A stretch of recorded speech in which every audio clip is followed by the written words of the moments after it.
بسم اللہ والصلاة والسلام علی رسول اللہ وعلی آلہ وصحبہ ومن والہ۔ پیارے بھائیوں اور دینی بہنوں، رمضان کے انتظار میں تھے۔ رمضان آیا اور چلا بھی گیا۔ رمضان اس لیے آیا تھا تاکہ ہمارے ایمان کی بیٹری کو چارج کرے۔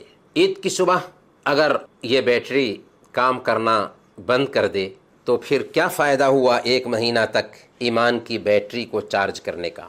اللہ رب العالمین نے روزہ ہم پر فرض کیا تھا۔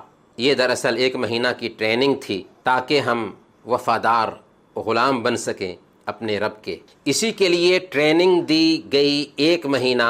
اب اگر ٹریننگ لینے کے بعد ہم پھر اپنی پچھلی حالت پر لوٹ آئیں تو ہماری حالت مکہ کی اس پاگل عورت کی سی ہوگی جو صبح سے شام تک سوت کاٹتی تھی اور شام میں اپنے ہاتھ سے کاتے ہوئے سوت کو کینچی سے ٹکڑے ٹکڑے کر دیتی تھی، لیکن چونکہ وہ پاگل تھی اس لیے ایسا کرتی تھی۔ اللہ تعالیٰ نے اس عورت کے جیسے بننے سے ہمیں روکا اور فرمایا، سورہ النحل آیت نمبر 92، وَلَا تَكُونُوا كَالَّتِي نَقَضَتْ غَزْلَهَا مِن بَعْدِ قُوَّةٍ أَنْكَاثًا۔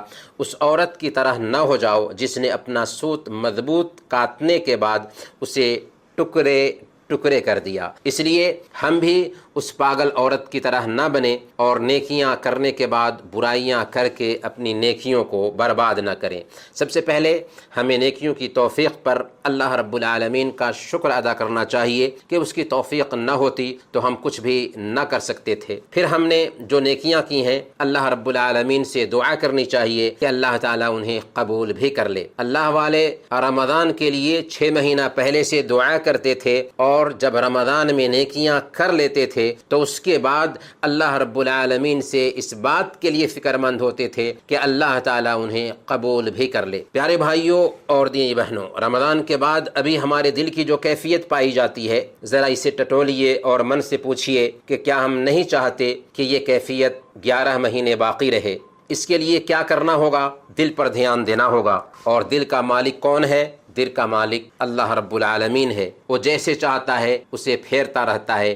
اس لیے سب سے پہلے ہمیں دعا کرنی چاہیے کہ ربنا لا تزغ قلوبنا بعد اذ ہدیتنا وہب لنا من لدنک رحمہ انک انت الوہاب، کہ اے ہمارے رب دلوں کو ہدایت کے راستے پر لگانے کے بعد اس کے اندر کجی نہ لانا، ٹیڑھاپن پیدا نہ کرنا، اور ہمیں اپنے پاس سے رحمت عطا فرما، بے شک تو بہت زیادہ عطا فرمانے والا ہے۔ اسی طریقے سے اللہ رب العالمین سے دعا بھی کرنی چاہیے کہ یا مقلب القلوب ثبت قلبی علی دینک، اے دلوں کو پھیرنے والے ہمارے دل کو اپنے دین پر جما دے۔ اللہ کے نبی صلی اللہ علیہ وسلم جن کے اگلے پچھلے سارے گناہ معاف کر دیے گئے تھے اور وہ ہم سب کے آئیڈیل ہیں، ان کی حالت یہ تھی کہ یہ دعا کثرت سے کرتے ہیں، یہاں تک کہ ام سلمہ رضی اللہ تعالی عنہ جو ام المؤمنین ہیں ایک دن ان سے پوچھ دیتی ہیں کہ آخر کیا بات ہے کہ آپ اس قدر اہتمام کے ساتھ یہ دعا کرتے ہیں؟ تو آپ نے فرمایا تھا، یا ام سلمہ انہ لیس آدمی